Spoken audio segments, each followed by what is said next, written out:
Global science IQ। तो सबसे पहले हमारे सभी प्यारे प्यारे स्टूडेंट्स को हमारा प्यार भरा नमस्कार। आज हम आपके लिए क्लास 12 चैप्टर फर्स्ट ठोस अवस्था का पार्ट 4 लेकर के आई हैं, जिसमें बात करेंगे संकुलन क्षमता पर। ये टॉपिक आपके आने वाली सभी वनडे एग्जाम के लिए बहुत ज्यादा कीमती है। उससे पहले हमारी सभी प्यारे स्टूडेंट से रिक्वेस्ट है कि अगर आपने इस चैप्टर के पार्ट फर्स्ट, सेकंड और थर्ड को नहीं देखा है तो सबसे पहले उसको देख ले जा करके, क्योंकि आज का ये संकुलन क्षमता टॉपिक जो है वो पूरा उन्हीं पार्ट पर डिपेंड है। ठीक है, सभी स्टूडेंट्स को हम एकक कोशिका के बारे में पढ़ा चुके हैं कि एकक कोशिका क्या होती है। एकक कोशिका को कणों की व्यवस्था के आधार पर दो भागों में बांटा गया था।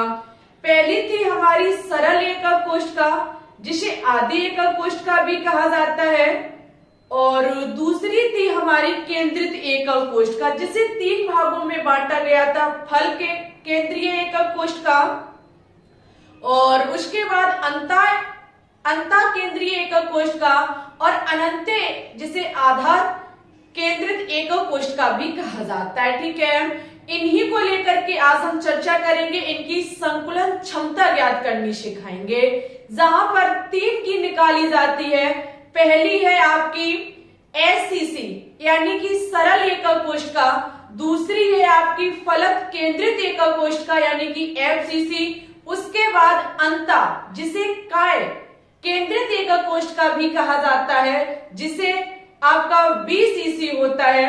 इन्हीं की आपको संकुलन क्षमता ज्ञात करनी होती है, ECC की नहीं करनी है। ठीक है, आज का ये टॉपिक वास्तविकता बहुत ज्यादा कीमती है। इसका पूरा इंट्रोडक्शन हमने आपको दे दिया है।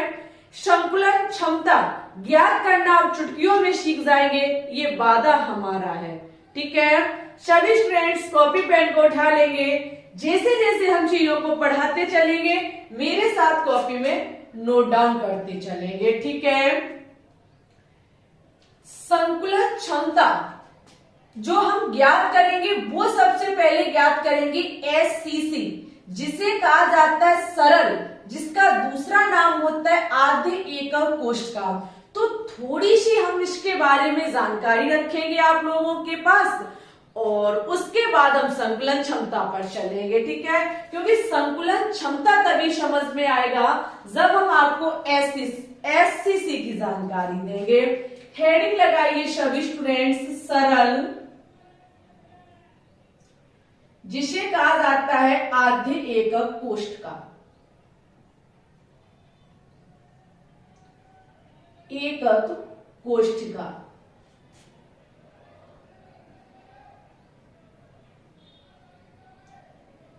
जिसे SCC बोला जाता है। ठीक है, सबसे पहले हम इसका स्ट्रक्चर देखेंगे।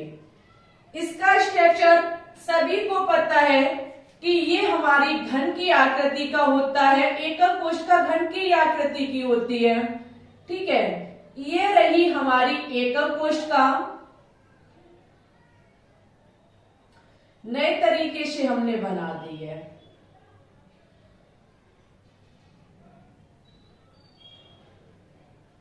ये रही हमारी एकक कोशिका। ठीक है, ये हमारी SCC यानी कि सरल एकक कोशिका का स्ट्रक्चर है, जिसमें सभी को पता है कि इसके कोने पर अवयवी कण होते हैं। ठीक है, जिस एकक कोशिका के कोने पर अवयवी कण होते हैं उसी को सरल या फिर आद्य एकक कोशिका कहा जाता है। सभी विद्यार्थियों को पता है ये घन के आकार का है। इसके कोने पर 8 अवयवी कण होते। वैसे ये इसका वास्तविक स्ट्रक्चर नहीं है। अगर आप वास्तविक स्ट्रक्चर को देखना चाहते तो अपनी बुक में देख सकते हैं, जहां पर ये जो आपके 8 अवयवी कण हैं ये बड़े बड़े रूप में एक दूसरे के पास होते हैं। ठीक है, इसके केंद्र से हम इसको स्ट्रक्चर को बनाना प्रारंभ करते हैं, जहां पर हम गोले को छोटा करके इस प्रकार से आप लोगों के सामने रखते हैं। वैसे ये हमारा SCC का फिगर है, सरल एकक कोशिका का फिगर है। ठीक है, अगर हम इस एकक कोशिका में एक चीज देखें तो एक चीज ये है कि जो हमारे कोने पे रखे अवयवी कण हैं, इनका जो हिस्सा है वो एकक कोशिका के अंदर आधा ही है। पूरा अवयवी कण का हिस्सा एकक कोशिका में नहीं है। समझो मेरी बात को, एकक कोशिका SCC है हमारे यहाँ पर, जिसमें 8 कोनों पर अवयवी कण होते हैं। अगर हम इन अवयवी कण को देखें तो आप लोगों के सामने है, ये वाला आप देखें, कोई वाला भी देख सकते हैं, पूर्णतः अवयवी कण एकक कोशिका में नहीं है। इसका आधा हिस्सा बाहर की तरफ है और आधा हिस्सा अंदर की तरफ है। और ऐसा होता, ये वास्तविकता है, रियल चीज है कि SCC में जो अवयवी कण होते हैं उसका आधा हिस्सा ही अंदर होता है और आधा हिस्सा बाहर होता है। ठीक है, ये जो आपका आधा हिस्सा अंदर है और आधा हिस्सा जो बाहर है, अगर हम इसके पास कोई एकक कोशिका दूसरी लगा दें, ठीक है, तो ये अवयवी कण इसके साथ भी शेयर हो रहा है। हो रहा कि नहीं हो रहा? क्योंकि आधा हिस्सा बाहर निकला है तो इसके पास जो हमारी एकक कोशिका रखी होगी, ये अवयवी कण उसे भी शेयर करेगा। अब हम अगर इस एकक कोशिका के पीछे रख दें और इस वाली जो यहाँ न्यू होगी इसके पीछे भी एक एकक कोशिका को लगा दें, तो ये उससे भी शेयर करेगा क्योंकि हिस्सा बाहर निकला हुआ है। साथ ही साथ जो 1, 2, इनके पीछे 2, 4, साथ ही साथ इन 4 के ऊपर अगर एक कोशिका और रख दी जाए तो ये अवयवी कण सभी को टच करेगा। हम बोलेंगे कि कोने वाली एकक कोशिका जो है वो 8 एकक कोशिका में शेयर होती है। माफी चाहेंगे, जो आपकी एकक कोशिका पर रखा अवयवी कण है, कोने पर रखा जो अवयवी कण है वो 8 एकक कोशिका में शेयर होता है। बोलो आ गया समझ में या नहीं आया? ये एकक कोशिका जो कि हमारी सरल एकक कोशिका है, इसके 8 कोनों पर एक एक इलेक्ट्रॉन होता है। अगर हम इसके एक इलेक्ट्रॉन को देखें तो इसका आधा ही हिस्सा, इसके एक इलेक्ट्रॉन बोले चाहे अवयवी कण बोले, इसके इस वाले अवयवी कण को देखें, इलेक्ट्रॉन नहीं बोल सकते, अवयवी कण ही बोलेंगे। इस अवयवी कण, कोने वाले अवयवी कण को देखें तो इसका आधा हिस्सा ही तो अंदर है, आधा हिस्सा बाहर है। वो आधा हिस्सा पास वाली एकक कोशिका को भी शेयर करेगा, इनके पीछे जो होगी उनको भी शेयर करेगा और इन 4 के ऊपर जो होगी उनको भी ये टच करेगा, शेयर करेगा। हम बोल सकते हैं एक एकक कोशिका के एक अवयवी कण 8 एकक कोशिका में शेयर होता है। समझ गए? क्लियर? नहीं क्लियर तो फिर वीडियो को थोड़ा पीछे ले जाकर फिर से समझने की कोशिश करिए। ठीक है, अगर हम ये कहें कि एक एकक कोशिका में एक अवयवी कण कितना होता है, तो एक एकक कोशिका में एक अवयवी कण 1/8वां हिस्सा होता है। ये 1/8 योगदान करता है क्योंकि 8 एकक कोशिका से एक अवयवी कण कनेक्ट होता है, एक अवयवी कण शेयर होता है 8 एकक कोशिका से एक कोने का अवयवी कण। ठीक है, जिसके चलते एक एकक कोशिका में एक अवयवी कण 1/8 योगदान करता है। समझे? आप लोग ये सोच रहे होंगे कि मैम ने बोला था पिछली क्लास में कि जो आपकी सरल एकक कोशिका होती है इनके कोनों पर 8 इलेक्ट्रॉन होते हैं जो पूर्णतः एक एकक कोशिका के होते हैं। नहीं, अब रियल हम आपको बता रहे हैं ये चीज कि एक कोने का अवयवी कण पूर्णतः एक एकक कोशिका का नहीं होता है। ठीक है, ये आठों के आठों अवयवी कण इस एकक कोशिका के पूर्णता नहीं कहे जा सकते हैं। अवयवी कण ये वास्तविक नहीं है, इनके रियल में इनके नहीं है, क्योंकि एक अवयवी कण 8 एकक कोशिका में शेयर होता है। समझ गए? एक बार हम जरा टेबल को चेक करेंगे। ठीक है, ओके। इतना अगर आपके समझ में आया हो तो प्लीज प्लीज प्लीज वीडियो को लाइक करते हुए चलेंगे सभी विद्यार्थी। अगर हम इसको देखें तो ये घन की आकृति की है, इसकी हर एक विमा ए होगी। ठीक है, क्योंकि घन में सभी हमारी भुजाएं जो होती हैं वो एक समान होती हैं। ओके, अच्छा, जब यहां पर एक अवयवी कण जो कोने पर रखा हुआ है ये पूर्णतः एक का नहीं है, एक एकक कोशिका का नहीं है, तो हम यहां से इसके प्रभावी कण की संख्या को निकालेंगे। क्या निकालेंगे? प्रभावी कणों की संख्या को निकालेंगे। प्रभावी कणों की संख्या, यहां से हम इसके प्रभावी कणों की संख्या निकालेंगे, क्योंकि हम नहीं कह सकते कि एक अवयवी कण है एक एकक कोशिका का, क्योंकि एक अवयवी कण तो 8 एकक कोशिकाओं में शेयर हो रहा है। तो हम इसके प्रभावी कणों की संख्या निकालेंगे। तो प्रभावी कणों की संख्या निकालने का फॉर्मूला है कोने का कण, या फिर कोने, जो का नहीं लिखो पर लिखो, का सब सही नहीं लग रहा है, कोने पर कण, कोने पर कण प्लस जो आपका एक कण का योगदान है, प्लस एक कण का योगदान, प्लस नहीं मल्टीप्लाई एक कण का योगदान, मल्टीप्लाई एक कण का योगदान। समझो, हम इसमें प्रभावी कणों की संख्या निकालेंगे एक आपकी सरल एकक कोशिका का, तो प्रभावी कणों की संख्या को Z से प्रदर्शित किया जाता है। Z बराबर होता है कोने पर कण। कोने पर कण कितने हैं? 8 हैं। कितने हैं? 8 हैं। जबकि एक कण का योगदान कितना है? तो 1/8वां हिस्सा कितना है? 1/8, जहां से हमारा Z बराबर 1 निकल के आएगा। कितना निकल के आएगा? Z बराबर हमारा 1 निकल के आएगा। ये प्रभावी कणों की संख्या निकल के आई है। किसके लिए? सरल एकक कोशिका के लिए। ठीक है, सच्ची बता रही हूं, ऐसे एक्सप्लेन कोई नहीं करेगा, हम बच्चों की तरह समझा देते हैं।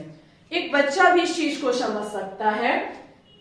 इतना जब हमारा कंफर्म होता है तो हमें एक चीज और यहां से देखने को मिल सकती है कि घन की आकृति का है, इसके हर एक भुजा की जो लंबाई है वो a है। कितनी है?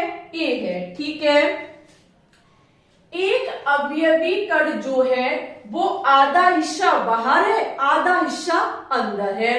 तो हम यहां पर एक किसी भी कोर की लंबाई को देखेंगे। किसको देखेंगे? कोर की लंबाई को देखेंगे। कोर की लंबाई, कोर की लंबाई अच्छा कितनी है? दिमाग लगाइए, क्योंकि हर भुजा a है, हर विमा की जो लंबाई है वो कितनी a है, और कोर भी तो हमारे इसी को कोर कहा जाता है, जितने डंडे उतने कोर। तो यहां पर कोर यानी कि कोर की लंबाई कितनी है? a है। कितनी है? a है। a है कोर की लंबाई।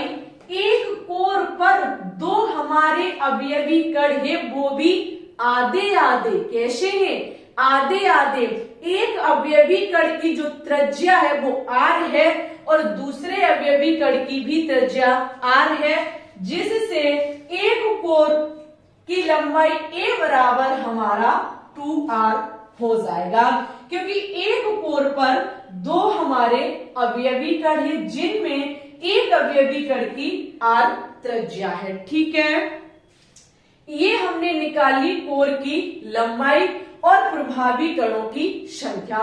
इतनी चीज आपको हर एक एक कोष्ठका के लिए निकालनी है। ठीक है, हमने सबसे पहले एससीसी के लिए निकाल दी। अभी हम संकुलन क्षमता पर बढ़े भी नहीं, पहले हमने डिटेल एससीसी का दिया कि एससीसी के जो आप समझते हैं कि कोने पर 8 इलेक्ट्रॉन होते, ये इसके वास्तविक नहीं होते, क्योंकि एक अवयवी कण 8 एकक कोशिकाओं में शेयर होता है। एक एकक कोशिका में एक अवयवी कण 1/8वां हिस्सा होता है।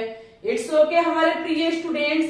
इतना करने के बाद हम देखेंगे संकुलन क्षमता, ओनली संकुलन क्षमता। उसके बाद हम एससीसी की संकुलन क्षमता ज्ञात करेंगे। ठीक है, इसे हम साफ करेंगे और सभी विद्यार्थी हेडिंग लगाएंगे संकुलन क्षमता, पैकिंग एफिशिएंसी। लगाइए हेडिंग। हमारी नेक्स्ट हेडिंग है संकुलन क्षमता।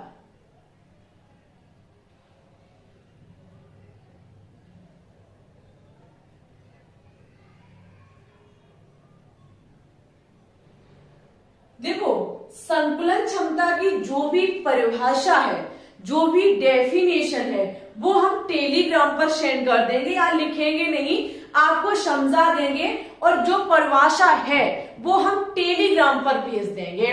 तो टेलीग्राम से ज्वाइन हो जाए। टेलीग्राम चैनल का नाम है ग्लोबल साइंस IQ। वहां हम इसकी जो स्क्रीनशॉट है बुक्स में से निकाल के आपके पास भेज देंगे। वैसे हम आपको समझाएंगे संकुलन क्षमता होता क्या है। देखो, किसी भी क्रिस्टल जालक में, क्रिस्टल जालक क्या होता है? एकक कोशिकाओं की पुनरावृत्ति से बनने वाला जालक क्रिस्टल जालक कहलाता है। क्रिस्टल जालक में उपस्थित क्या होते हैं? अवयवी कण, क्योंकि हर एक कोने पर एक अवयवी कण होता है। जैसे अभी एकक कोशिका आपने देखी थी, क्रिस्टल जालक का एक छोटा रूप होती है एकक कोशिका। ठीक है, तो एकक कोशिका के हर एक कोने पर एक अवयवी कण होता है।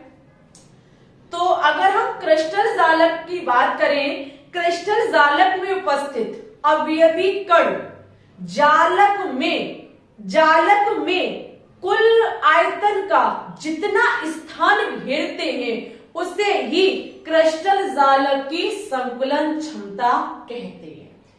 किसी भी क्रिस्टल जालक में कोई जो अवयवी कण कोने पर रखा होता है, ये छोड़ो तो ऐसे समझो, किसी भी एकक कोशिका में कोने पर अवयवी कण होते हैं। उन अवयवी कणों के द्वारा जो पूरी एकक कोशिका का कुल आयतन, टोटल आयतन है, उसमें से अवयवी कणों ने कितना स्थान घेरा है, इसे ही संकुलन क्षमता कहा जाता है। जैसे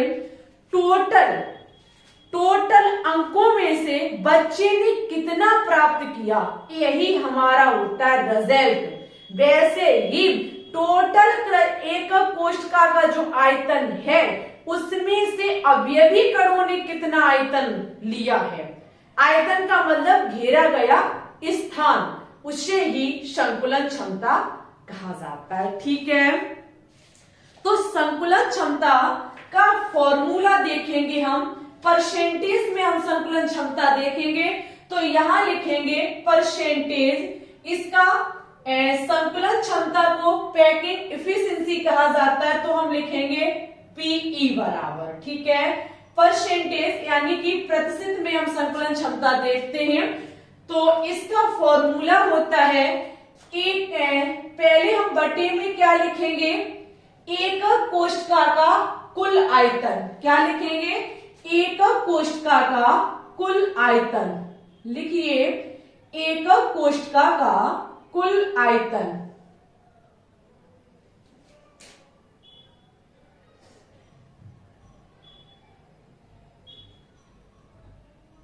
ठीक है, जो टोटल उस एकक कोशिका का आयतन है उसमें से हमारे अवयवी कणों ने कितना स्थान घेरा, यानी कि एकक कोशिका में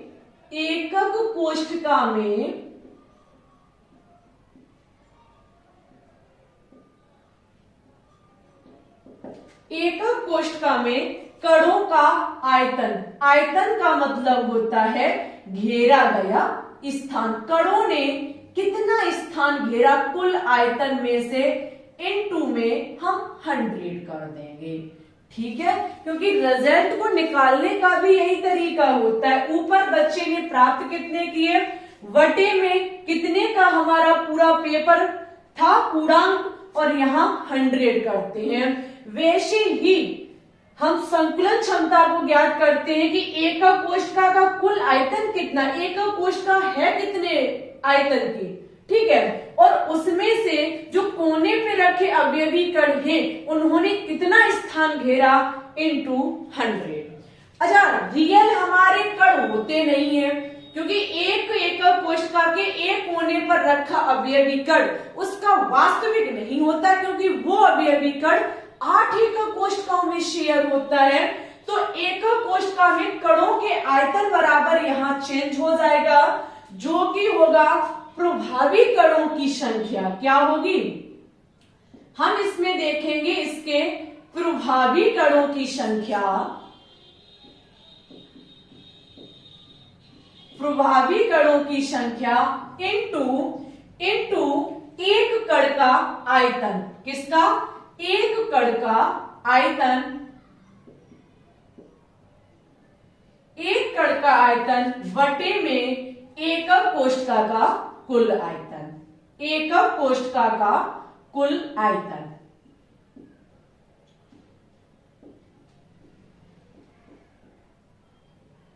और इनटू में हमारा 100 हो जाएगा।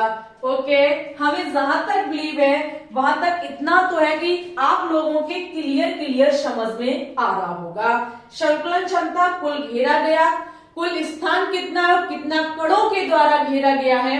एक कण किसी एक एकक कोशिका का पूर्ता नहीं होता है, तो उसके लिए हमें प्रभावी कणों की संख्या लिखनी होगी। उसके बाद एक कण का आयतन कितना होता है। तो देखिए हमारे प्यारे स्टूडेंट्स, प्रभावी कणों की संख्या का मतलब जेड, हम जेड देखेंगे।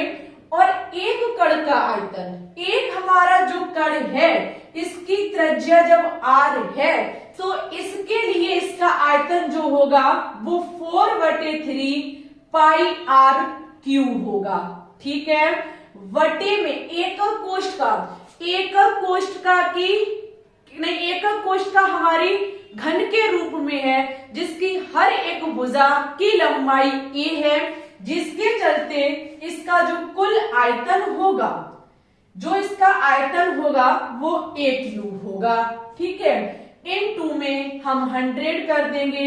यही हमारा फॉर्मूला होता है एकल वो परसेंटेज संकुलन क्षमता ज्ञात करने का। हम इसी फॉर्मूले को लेकर के एससीसी, एफसीसी और वीसीसी की संकुलन क्षमता ज्ञात करेंगे, जहां पर हमें जो भी एकक कोशिका लेंगे उसके प्रभावी कणों की संख्या पता होनी चाहिए, जो हमें प्राप्त होगी किससे, कि कण कितने हैं और वो कण कितना योगदान कर रहे हैं, उससे प्रभावी कणों की संख्या ज्ञात करेंगे।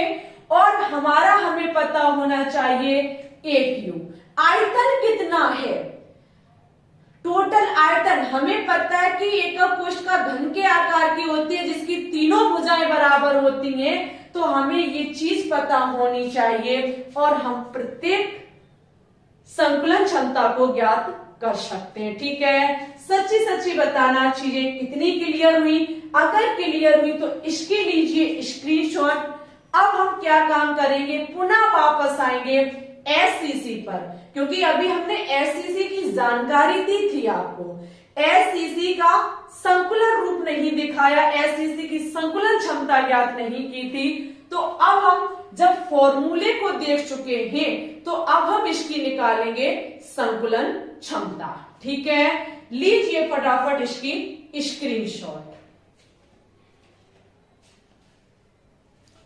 चलिए तो हम एससीसी की यानी कि सरल एकक कोशिका की निकालते हैं। क्या निकालेंगे, संकुलन क्षमता निकालेंगे। हेडिंग लगाएंगे सभी स्टूडेंट्स, एससीसी की प्रतिशत संकुलन क्षमता।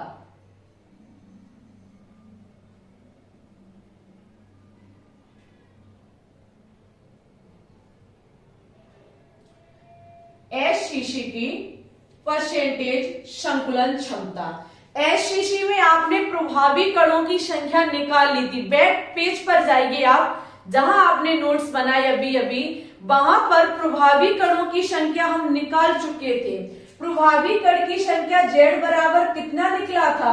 1 निकला था, क्योंकि कोनों पर कण, एससीसी बात कर रहे हैं, कोने पर कण 8 होते हैं, जिसमें एक कण का योगदान 1/8 होता है, जहां से हमने Z का मान 1 निकाला था और A का मान हमारा 2R निकला था। ठीक है, अब हम इसको लेकर के इसकी संकुलन क्षमता ज्ञात करेंगे। क्या ज्ञात करेंगे? संकुलन क्षमता Z इंटू 4/3 पाई R³ बटे में हमारा 1U इंटू 100 हो जाएगा। ठीक है, यही तो होगा, बिल्कुल यही होगा। चलिए Z का मान रखेंगे। Z का मान कितना आया हमारा एससीसी के लिए? Z का मान 1 है। 4/3 पाई R³ बटे में 1U कितना हो गया? 2R³ into 100। ठीक है, इसे जब हम आगे सॉल्व करेंगे तो हमारा हो जाएगा 4/3 पाई R³ 8R³ इंटू 100। R³ से R³ कट जाएगा, पाई का मान रखें। सभी स्टूडेंट जब इसको सॉल्व करेंगे तो हम आपको डायरेक्ट बताते हैं, यहां पर आपका निकल के आएगा 52.4%।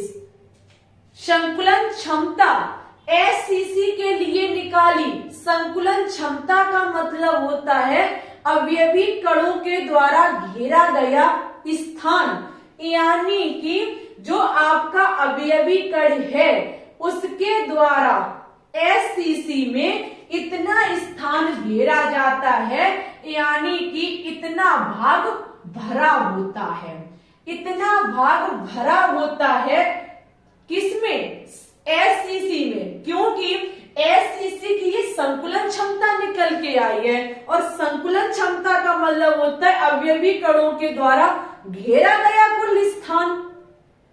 ठीक है, तो हमने कैसे निकाली? संकुलन क्षमता के फॉर्मूले में Z का मान रखा, A का मान रखा, हमारी निकल के आ चुकी है, जो कि भाग भरा हुआ है। हम यहां से इसका रिक्त स्थान भी निकाल सकते हैं, यानी कि रिक्त स्थान का मतलब है कि खाली स्थान कितना है।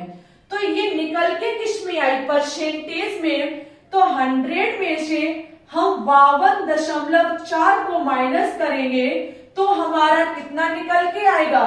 46.6। कितना निकल के आएगा? 46.6% हमारा रिक्त स्थान है। वनडे एग्जाम पूछ लेता है कभी कभी कि एससीसी में संकुलन क्षमता का भरा हुआ भाग बताइए, संकुलन क्षमता बताइए। तो ये रही हमारी और ये रहा हमारा खाली स्थान।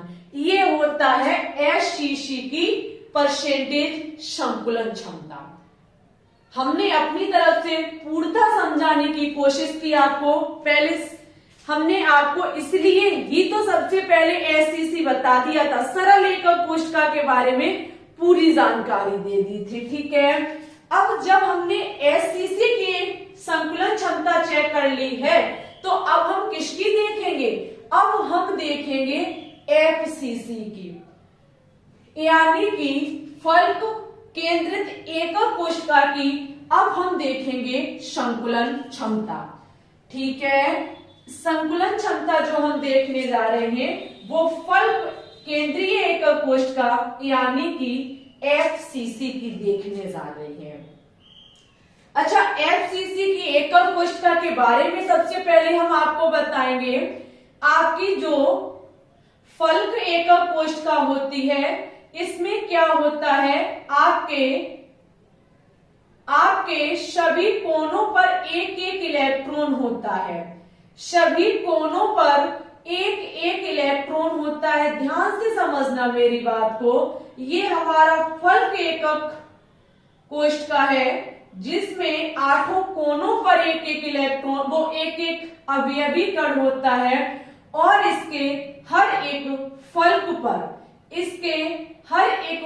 पर एक एक अवयवी कण होता है। ठीक है, ये चीजें पिछली क्लासों में हम आपको बता चुके हैं। फल्क का मतलब होता है, जैसे कि हमारे एक रूम के 6 फल्क होते हैं, ऊपर, नीचे, दाएं, बाएं और आपका आमने सामने। ये हो गया आमने सामने, ऊपर नीचे, दाएं बाएं। ठीक है, ये हमारे 6 फल्क, 6 फेस होते हैं। इसी प्रकार से इसमें भी होंगे, एक ऊपर, एक नीचे, एक इधर, एक इधर, और एक ये सामने वाले का, एक पीछे वाले का। ठीक है, इसमें भी हम वही चीज देखेंगे। इसमें आपको पता है कि कोने वाला जो अवयवी कण होगा वो 8 एकक कोशिकाओं में शेयर होगा। यानी कि अगर हम कोने वाले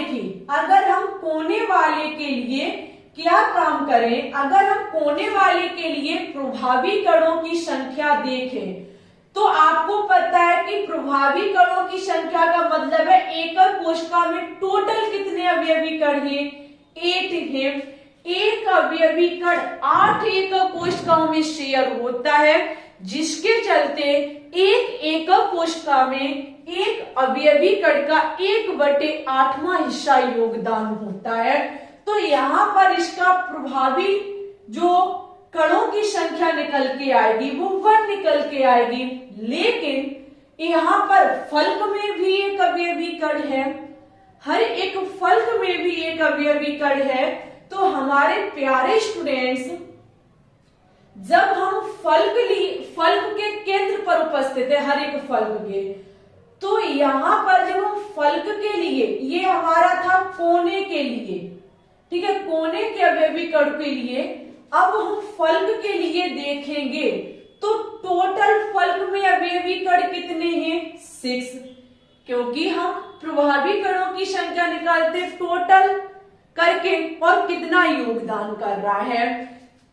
एक फल्क में अगर हम देखें तो ये अवयवी कण, अगर हम इसके पास कोई दूसरी एकक कोशिका रख दें आकर के, तो ये अवयवी कण अपना इलेक्ट्रॉन उसको भी शेयर करेगा, क्योंकि एक दूसरे के जब पास पास होंगे तो इसका कुछ अवयवी कण का हिस्सा बाहर होगा, कुछ अंदर होगा, जिसके चलते इसके पास वाली एकक कोशिका में ये वाला फल्क वाले जो अवयवी कण है वो अपना भाग जरूर योगदान करेंगे। तो हम कह सकते हैं कि कोने वाले तो 8 एकक कोशिका से जुड़े होते हैं, लेकिन फल्क वाले अवयवी कण 2 एकक कोशिकाओं से जुड़े होते, एक इसमें, और अगर हम इसके पास रख दें आकर के तो ये उससे भी अपना अवयवी कण शेयर करेगा, कुछ हिस्सा शेयर करेगा, जिसके चलते टोटल फल्क में अवयवी कण 6 हैं, योगदान करेगा 1/2, बराबर करके हमारा 3 निकल के आ जाएगा, जो कि हमारे फल्क का होगा। इसी प्रकार से अगर हम टोटल Z निकालें, अगर हम टोटल प्रभावी कणों की संख्या निकालें, तो हमारा 1 × 3 = 4 हो जाएगा। प्रभावी कणों की संख्या हमने निकाल ली, क्योंकि संकुलन क्षमता हम इसकी ज्ञात करेंगे, और संकुलन क्षमता के लिए पहले प्रभावी कणों की संख्या निकालते हैं, उसके बाद हम इसका टोटल आयतन निकालते हैं।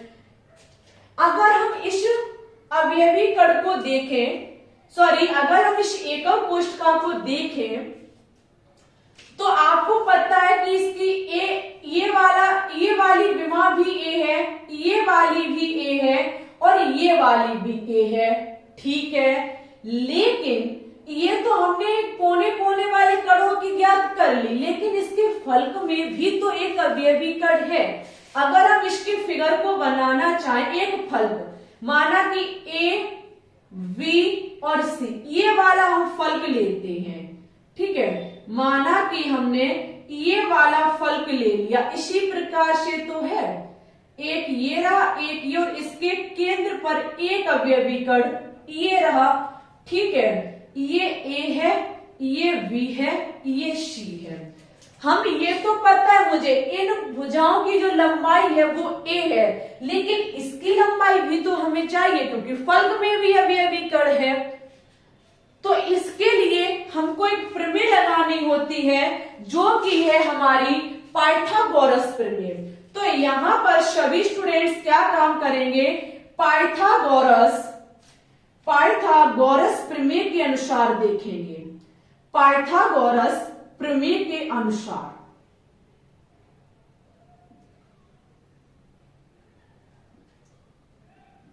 यहां पर हमको पाइथागोरस प्रमेय के अनुसार देखना होता है, जिसमें हम ज्ञात किसकी कर रहे हैं, ए और बी की। किसकी ज्ञात करेंगे, ए बी स्क्वायर बराबर हमारा हो जाएगा, नहीं, ए और सी के बीच की लंबाई ज्ञात कर रहे हैं। तो ए सी स्क्वायर बराबर हमारा A B square plus B C square. ठीक है, आपको पता है ए और बी के बीच की दूरी कितनी है, ए है।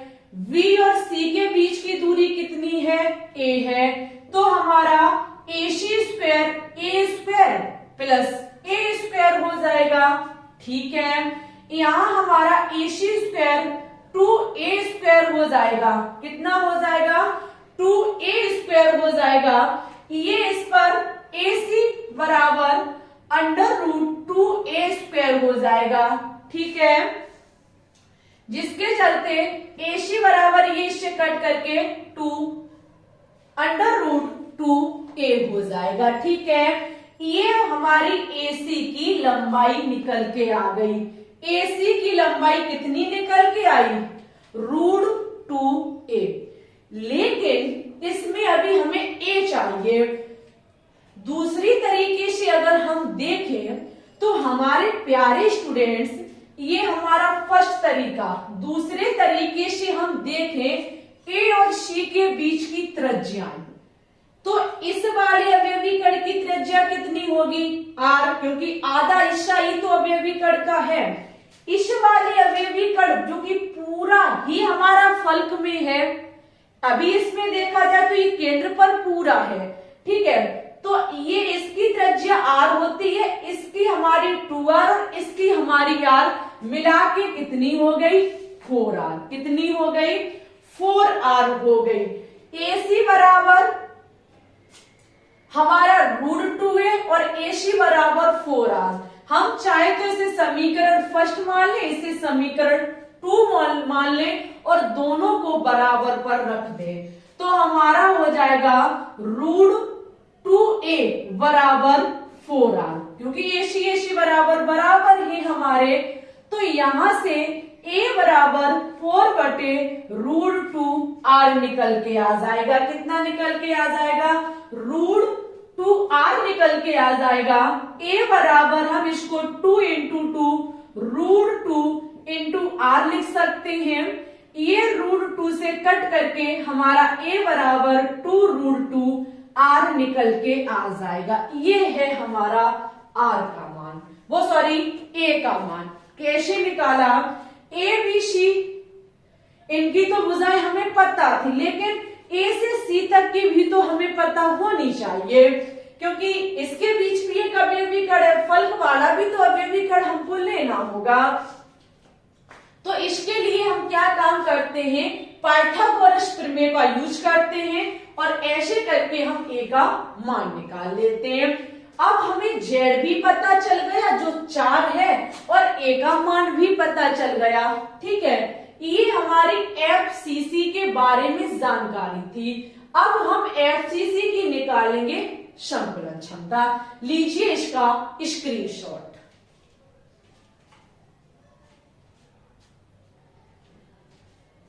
चलिए, तो FCC की अब हम निकालेंगे संकुलन क्षमता। ठीक है, अच्छा, बहुत अच्छा ये आपका टॉपिक है, सच्ची बता रही हूं, बहुत अच्छा टॉपिक है। समझने वाले विद्यार्थी समझ सकते, जिनको समझ में ना आए वो एक काम करें, वीडियो को कम से कम 2 बार देखें तो समझ में आ जाएगा। ठीक है, इसकी जब हम संकुलन क्षमता निकालेंगे तो फॉर्मूला हमारा क्या होता है, जो हम आपको सिखा चुके हैं, z इंटू 4/3 पाई r³ बटे a³ इंटू 100। ठीक है, यहां पर z का मान कितना निकल के आया, FCC के लिए 4 निकल के आया, 4/3 पाई r³ हो जाएगा, a³ कितना निकल के आया था, a का मान आपका a का निकल के आया 2√2 r³। ठीक है, यही तो आपका निकल के आया था, बिल्कुल यही निकल के आया था। अब हम क्या काम करेंगे, इंटू 100 कर देंगे। ठीक है, क्या कर देंगे, 100 कर देंगे। देखो अगर हम इसे कट्टा पेड़ी करेंगे तो इसका आप r³ खोल देंगे, जिससे r³ यहाँ आपका कट हो जाएगा। ठीक है, और इस तरीके से आप इसको सॉल्व कर सकते, अन्यथा आप इसे डायरेक्ट भी कर सकते हैं। इसका जो डायरेक्ट हम आपको आंसर बताएंगे वो होगा आपका 74%। बस इतना ध्यान रखना कि FCC के लिए जो परसेंटेज संकुलन क्षमता है वो आपकी 74% होती है, जो कि ये हमारा भरा हुआ हिस्सा है। किसका, फलक एकक कोष्ठका का भरा हुआ हिस्सा। ठीक है, ये जब भरा हुआ ये संकुलन क्षमता है तो हम इसका रिक्त स्थान भी तो ज्ञात कर सकते हैं। हम इसका करेंगे रिक्त स्थान ज्ञात। रिक्त स्थान हमारा हो जाएगा 100 माइनस की 74, जहां से निकल के हमारा आएगा 26%। कितना निकल के आएगा, 26%। FCC का खाली स्थान होता है और ये होता है भरा हुआ स्थान, यानी कि संकुलन क्षमता। ठीक है, समझ गए FCC की संकुलन क्षमता। तो सभी स्टूडेंट्स एक बार वीडियो को शेयर करके, चैनल पर न्यू है तो इसे सब्सक्राइब करके चीजों को रिवाइज करेंगे, और तुरंत इसके बाद अब हम आपके सामने लेकर के आएंगे VCC की संकुलन क्षमता। ठीक है, तो अब हम देखेंगे VCC की संकुलन क्षमता, यानी कि अंतर, जिसे काय भी कहा जाता है, केंद्रित एकक कोशिका की संकुलन क्षमता ज्ञात करना सीखेंगे। तो हेडिंग लगाइए सभी स्टूडेंट्स, VCC की प्रतिशत संकुलन क्षमता। संकुलन क्षमता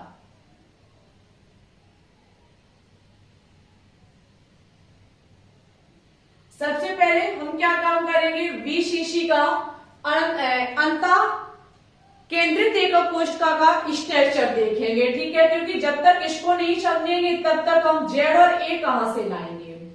ये रही हमारी VCC एकक कोशिका। ठीक है, इस प्रकार से,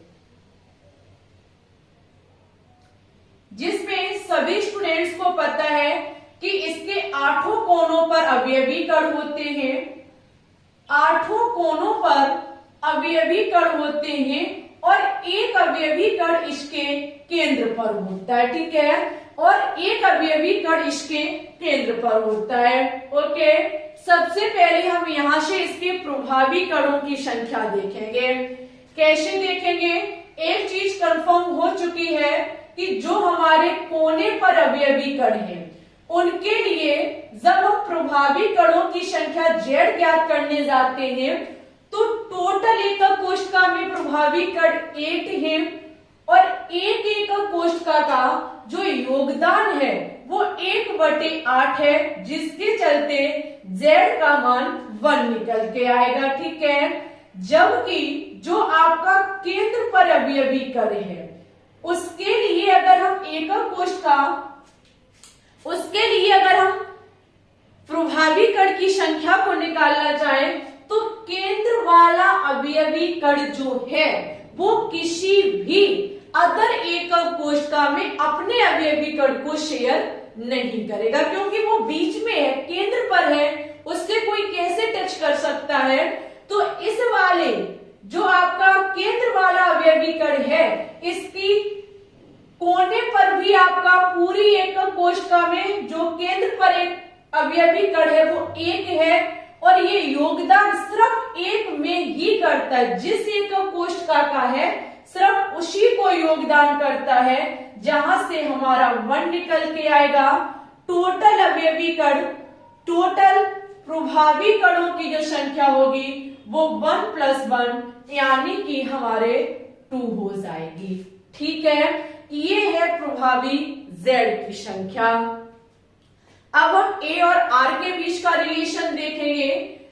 तो सभी स्टूडेंट्स को पता है कि ये वाली विमा हमारी A है, ये वाली भी हमारी है और ये वाली भी हमारी A है। ठीक है, बहुत अच्छी बात है। अगर हम इसमें एक चीज को देखें, तो ये माना कि हम इसमें देखते हैं कि ये वाली विमाएं तो हमारी A है, लेकिन माना कि ये वाला कोना हमारा V है, वो A है, ये हमारा V है, ये हम D मान लें और ऊपर का C और ये हमारा E है। तो अगर हम इस अवयवी कण को इस वाले अवयवी कण तक ले जाएं, तो फिर आप यहां देख सकते हैं हमारा एक नया त्रिभुज बन के तैयार होता है ABD वाला। हम इसको देखो अलग बना के दिखाएं। इस वाले जो नीचे वाला फलक है वो हमारा इस प्रकार से है, ये रहा हमारा B, ये D और A। अगर A वाला हमारा कहां जा रहा है B तक, हम इसे इस प्रकार से जोड़े, इसके कोण को देखें तो आप लोग एक चीज देख सकते हैं, क्योंकि हम A का मान ज्ञात करने जा रहे हैं तो इसके लिए हमें ये सब देखना होता है। ये तो हमें बुझा ही पता है, लेकिन केंद्र पर एक अवयवी कण है, उसके लिए हम देख रहे हैं कि अगर हम A से B तक जा रहे हैं तो एक चीज हमारे समझ में आ रही है कि यहां से हमें B और D की तो लंबाई पता है, D और A की लंबाई पता है, A है, लेकिन A और B के बीच की नहीं पता है, जिसके चलते हमें पाइथागोरस प्रमेय लगानी होगी। जो किससे होगी? हमारी पाइथागोरस प्रमेय AB के बीच में हमें ज्ञात करना है। स्क्वायर बराबर VD square plus AD square. ठीक है, AB स्क्वायर बराबर हम देखेंगे VD स्क्वायर की लंबाई कितनी है, V और D के बीच में ये लंबाई भी A होगी, A स्क्वायर D और A के बीच की लंबाई भी A स्क्वायर है, तो हमारा A भी बराबर हो जाएगा √A square plus A square. A भी बराबर हमारा हो जाएगा √2A स्क्वायर, जहां हमारा A भी बराबर √2A हो जाएगा। ठीक है, बहुत अच्छी बात है। अब जब हम यहाँ A और B के लंबाई को निकाल लेते हैं, अगर हम यहाँ इसमें एक नया त्रिभुज को देखें तो ऐसा भी हमारा हो सकता है कि ये हमारा जो C है, इस वाले को C मानेंगे। ठीक है, ये वाला अगर हमारा C, हमने नीचे वाले फलक को बनाया है, ये अगर ये C हमारा A से जाकर के इस प्रकार से लग जाए, हमारा C वाला जो है वो अगर A से जाए तो हमारे लिए एक नया फलक बन के तैयार होता है, हमारे लिए एक नया त्रिभुज बन के तैयार होता है, जो किसके बीच में है? A, B और C। इस प्रकार से देख लीजिए, एक नया त्रिभुज हमारे लिए बन के तैयार होता है, जो किसके बीच है? जो है आपका A, B और C। हम त्रिभुज A, B और C के बीच की बात कर रहे हैं। ABC, ABC जिसमें हमें BC की लंबाई पता है और हमने B और A की भी लंबाई निकाल रही है √2। यहाँ पर ये लंबाई कितनी निकल के आई? √2A निकल के आई। हम AC के बीच की लंबाई ज्ञात करेंगे। किसके बीच की लंबाई ज्ञात करेंगे?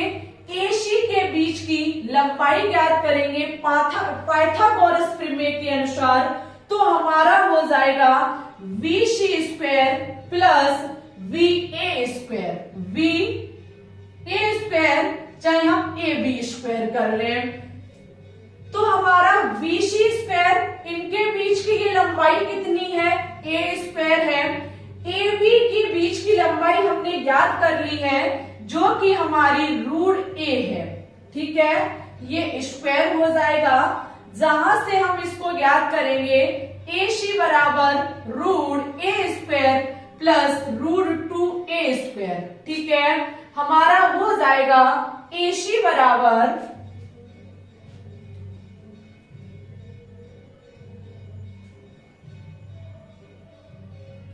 यहां से ये हट जाएगा, कट जाएगा, ठीक है, यहां से आपका हो जाएगा, ये हट जाएगा क्योंकि ये रूट चढ़ गया, ठीक है, तो आपका यहां हो जाएगा 3A स्क्वायर, क्या हो जाएगा 3A स्क्वायर, जहां हमारा AC बराबर रूट 3A निकल के आ जाएगा। समझो मेरी बात को हमारे प्यारे स्टूडेंट्स, एक फलक नीचे वाले को ये A है, ये B है, ये हमारा C है, ये हमारा D है और ये हमारा E है, ठीक है, हमने A और B के बीच ले जाकर ये कोण बना लिया, जहां हमने A और B के बीच तक की दूरी लंबाई निकाल ली। उसके बाद अगर हम नया एक त्रिभुज बना दे जो कि A से C तक जाता है, तो A, B और C ये वाला एक नया त्रिभुज बन जाएगा, जहां से हम क्या काम करेंगे, A और C के बीच की लंबाई ज्ञात कर लेंगे। C और B की पता है A है, A B के बीच की हमने निकाल ली, तो नई लंबाई हमारी A C के बीच की निकल के आ जाएगी, ठीक है, AC की लंबाई हमारी निकल के आ चुकी है। एक चीज आप यहां से और देख सकते हैं, AC बराबर ये A रहा, ये C रहा, ये आपका आधा ही तो कड़ अंदर की साइड है, तो R त्रिज्या इसकी, ये पूरा है 2R इसकी और R इस वाले की, ठीक है, इसको मानना चाहिए, गलत मान गया, ये होना चाहिए आपका, ठीक है, ये होगा क्योंकि ये तो साइड से, ये पिछली साइड से हो जाएगा, ठीक है, तो एक हमारा ये रहा अवयवी कड़, तो यहां से हमारी AC बराबर 2R हो जाएगा, AC बराबर हमारा कितना हो जाएगा, 2R हो जाएगा, ठीक है, AC बराबर हमारा 2R हो जाएगा।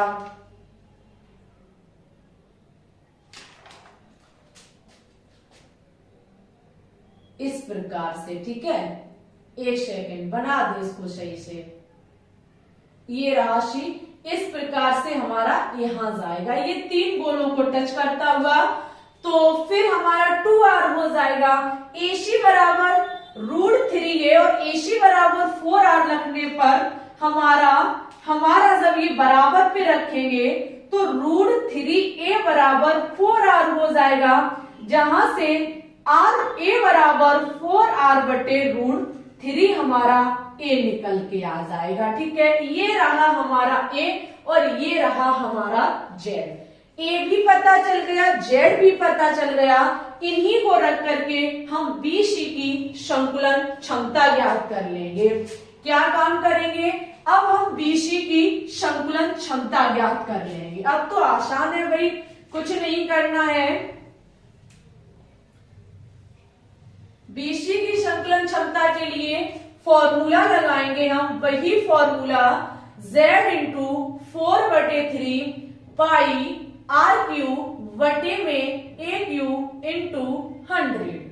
Z का मान कितना निकल के आया, 2 निकल के आया, 4/3 पाई R³ और AQ का मान हमारा निकल के आया A का 4/√3 R, जिसपे A पर Q था तो इसका क्यूब हो जाएगा इंटू हमारा 100 हो जाएगा, ठीक है, कट्टा पीटी करते रहना, जो आपका करेक्ट आंसर निकल के आएगा वो हमारा होगा 68%, जो हमारा भरा हुआ भाग होगा। ठीक है, भरा हुआ हमारा हिस्सा होगा, भाग होगा।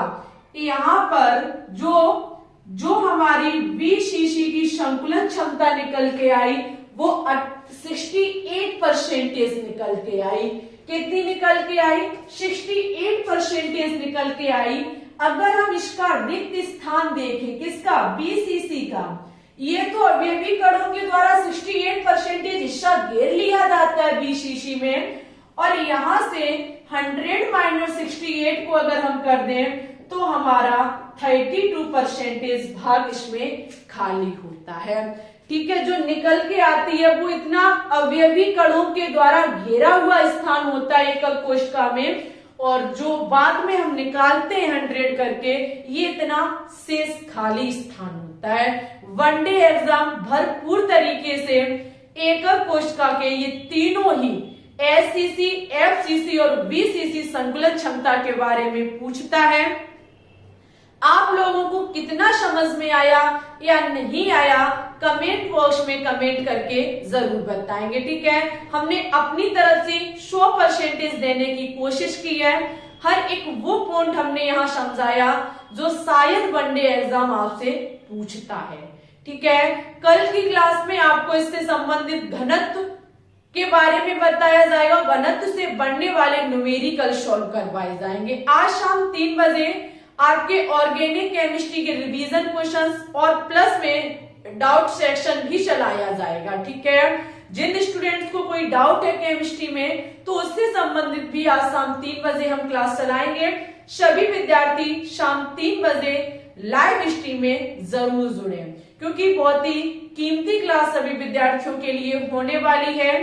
आज की क्लास कैसी लगी कमेंट बॉक्स में कमेंट करके जरूर बताएं। अच्छी लगी हो तो प्लीज इसे लाइक, शेयर और चैनल पे न्यू है तो इसे सब्सक्राइब जरूर कर लें। ठीक है, टेलीग्राम जरूर से ज्वाइन कर लें। ग्लोबल साइंस IQ सर्च करना आपको मिल जाएगा। आज क्लास की समाप्ति के साथ साथ डीजे की शुरुआत हो चुकी है, तो सभी हमारे प्रिय स्टूडेंट से रिक्वेस्ट है कि बताएं जरूर कि क्लास कैसी लगी। बहुत मेहनत भरी क्लास थी। एक एकक कोशिका से जो भी हमारी संकुलन क्षमता है वो इम्पोर्टेंट है। तरीका हमने आपको बताया है, ऐसा नहीं है कि डायरेक्ट सिखा दिया, डायरेक्ट नहीं, एक एक बात बताई हमने आपको कि ये ऐसे क्यों है, क्योंकि कण कितना स्थान घेरता है, कितना होना चाहिए, सभी के बारे में बताया है। ठीक है, आज के लिए बस इतना ही रखते हैं। अपना ख्याल रखना, अच्छे से पढ़ना, आगे बढ़ना, ऊंचाइयों को छूना। मिलते हैं शाम 3 बजे की लाइव स्ट्रीम में। तब तक के लिए सभी विद्यार्थियों को ऑल द बेस्ट।